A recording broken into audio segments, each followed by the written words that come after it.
तालीम हासिल कर रहा था वो शहीद हो गया। एक पीएचडी कर रहे थे उसामा साहब, वो भी शहीद हो गए।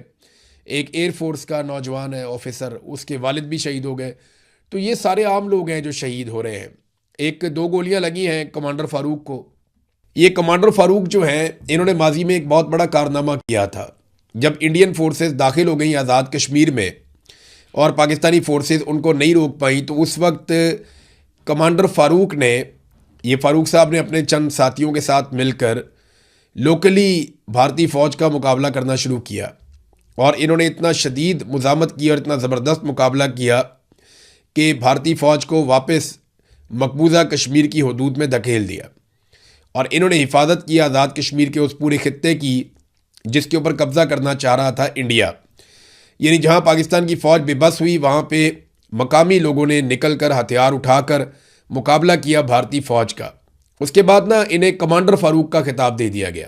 पहले फारूक इनका नाम था, फिर इन्हें कमांडर फारूक का खिताब दिया गया।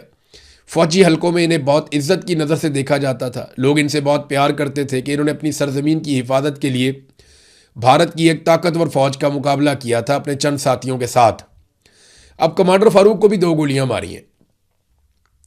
यानी वो कमांडर फारूक जिसने भारतीय फ़ौज से आज़ाद कश्मीर के रकबे को बचाया था और जो वो कब्ज़ा करने जा रहे थे वो कब्ज़ा छुड़वाया था, अब वो कमांडर फारूक जो है वो रा का एजेंट है।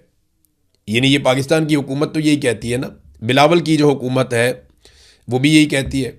यानी बिलावल के मुताबिक ये लोग दहशतगर्द हैं, बिलावल के मुताबिक ये लोग शरपसंद हैं, बिलावल की हुकूमत के मुताबिक ये लोग इंडिया के एजेंट हैं और ये पाकिस्तान मुखालिफ शरपसंद अनासिर हैं, तो इन्हें कुचलना बहुत ज़रूरी है। बिलावल की पार्टी तो यही कह रही है, बिलावल भी यही कह रहा है।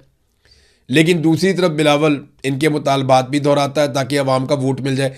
बड़ी इनकी ऑकवर्ड सिचुएशन है।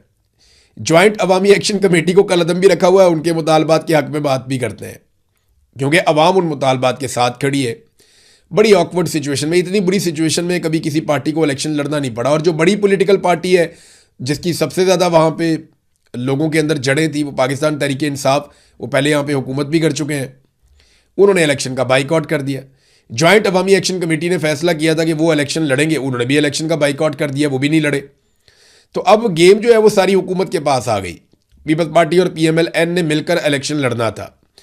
देखिए, मैं आपको बता रहा हूँ कि इस इलेक्शन के नताइज पहले से ही तय कर लिए गए, जैसे गिलगित बल्तिस्तान के इलेक्शन के नताइज पहले से तय कर लिए गए थे। अब ये जो सिक्योरिटी फोर्सेज ने बंदे मार दिए ना इतने सारे, इसको ये जस्टिफाई नहीं कर पा रहे, ना ये इन लाशों को छुपा पा रहे हैं। एक एक रिकॉर्ड जो है वो इकट्ठा कर लिया है आज़ाद कश्मीर के शहरियों ने, और वो ये मानने को तैयार नहीं है। उनके ओवरसीज़ में बहुत ज़बरदस्त ताल्लुकात हैं, बल्कि सबसे बड़ी तादाद में ओवरसीज़ उनके हैं, बरतानिया में ख़ास तौर पे। तो कश्मीरी यहाँ पे भरपूर आवाज़ उठा रहे हैं, हर फोरम के ऊपर जा रहे हैं, उन्होंने बहुत शोर मचाया हुआ है। तो सिक्योरिटी फोर्सेस ने इन सारी चीज़ों को मैनेज तो करना है, तो मैनेज करने के लिए इन्होंने नूरा कुश्ती शुरू करवाई है। इलेक्शन के नताइज पहले से तय थे, उसका एक बड़ा सबूत अता तारड़ का एक स्टेटमेंट है। ये जरा एक लाइन का स्टेटमेंट है अता तारड़ का, जरा आप सुनिए ये क्या कह रहा है। आज आपने देखा कि सिर्फ रावला कोट में 6 लाख वोट जो है वो पूरे इलाके में कास्ट हुआ। देखिए, इंफॉर्मेशन मिनिस्टर अता तारड़ का कहना है कि रावला कोट में 6 लाख वोट कास्ट हो गया। भाई, रावला कोट में तो अभी वोटिंग ही नहीं हुई, रावला कोट में तो अभी इलेक्शन ही नहीं हुआ। बेचारों को अब स्क्रिप्ट चेंज करना पड़ेगा। ये पहले से इनको पर्चियां दी हुई थी कि फलां फलां जगह पे इतना इतना वोट कास्ट होगा, इतना वोट आपको पड़ जाएगा, इतना इनको पड़ जाएगा, इतनी सीटें आपको दे देंगे, इतनी सीटें आपको दे देंगे।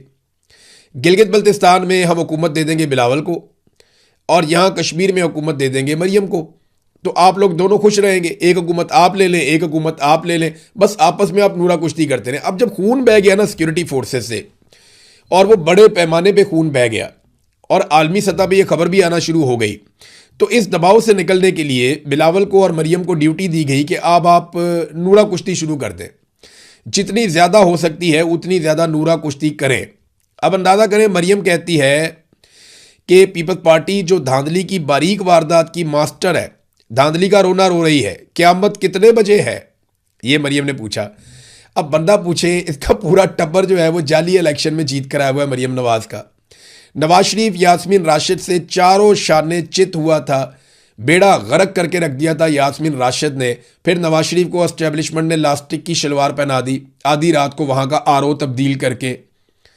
इतनी खौफनाक धांधली है नवाज शरीफ के हलके में कि अगर नवाज शरीफ के सामने भी आप रख देना वो सारे डॉक्यूमेंट और उससे कहें कि जाली रिजल्ट बना दे तो वो खुद भी नहीं बना सकता बेचारा। तो एक तो ये नवाज शरीफ इनका जो टब्बर का सबसे बड़ा आदमी है वो चोरी करके आया इलेक्शन, बारीक वारदात तो वो थी। फिर उसके बाद शहबाज शरीफ कैसे जीता, हमजा कैसे जीता, मरियम खुद महर शराफत से इलेक्शन हारी है, आलिया हमजा ने शिकस्त दी है हमजा शहबाज को। तो ये तो इलेक्शन सारे के सारे हार गए थे। ये हारे हुए इलेक्शंस के बाद इनको फॉर्म 47 जारी किया गया है। अब शर्जील इनाम मेमन जो है सिंध से, वो वहां से स्टेटमेंट दे रहा है।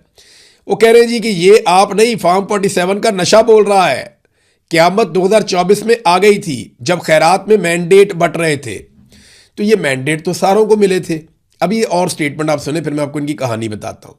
ये पंजाब की इंफॉर्मेशन मिनिस्टर, ये तो बहुत ही लो किस्म का इनका इंटेलेक्ट है, लेकिन स्टेटमेंट आप सुने। बिलावल ने कल किसी का गिरेबान पकड़ा, रात तक पाँव पकड़ के वजाहतें देता रहा।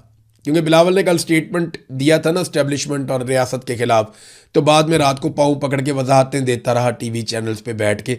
ये जनाब उसको टॉन्ट किया है। कि एक और चीज़, बिलावल का स्टेटमेंट है ये फॉर्म 47 की वजह से बैठे हुए हैं। तो ये बिलावल ने भी स्टेटमेंट दे दिया। राजा परवेज अशरफ का कहना है कि सोचे समझे मंसूबे के तहत धांधली की गई है।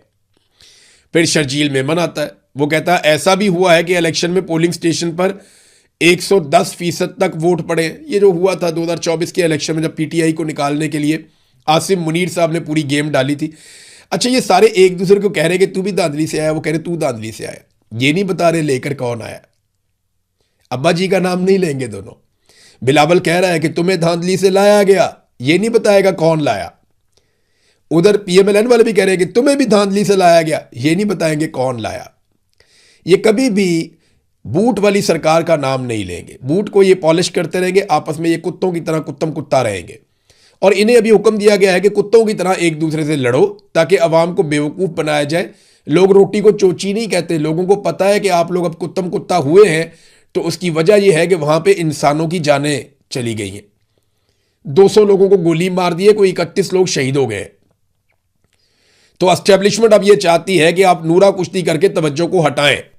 पहले से जानते हैं किसकी हुकूमत आ रही है, किसकी नहीं आ रही। नस्ल दर नस्ल धांधली की पैदावार को आज़ाद कश्मीर में धांधली नहीं करने देंगे। इसकी बहन को, बिलावल की, ये बिलावल का स्टेटमेंट है, बिलावल की बहन को इलेक्शन जिताने के लिए सारे मुखालिफ उम्मीदवार ही उठा लिए गए थे। बताया था ना मैंने आपको। बिलावल की बहन है आसिफा जरदारी, उसको जितवाने के लिए सारे उम्मीदवार बिठा दिए गए, जो रह गए वो उठा लिए गए और गैर कानूनी तौर पे उसको अकेला बिला मुकाबला इलेक्शन जितवाया गया। ये बताएगा कि धांधली क्या होती है। सिंध की आप जमात इस्लामी वालों से जाकर पूछ लें, अभी उनके अमीर ने स्टेटमेंट भी दिया है। कराची की 22 सीटों में से 15 एमक्यूएम को दी गई, 7 दी गई पीपल्स पार्टी को। हालांकि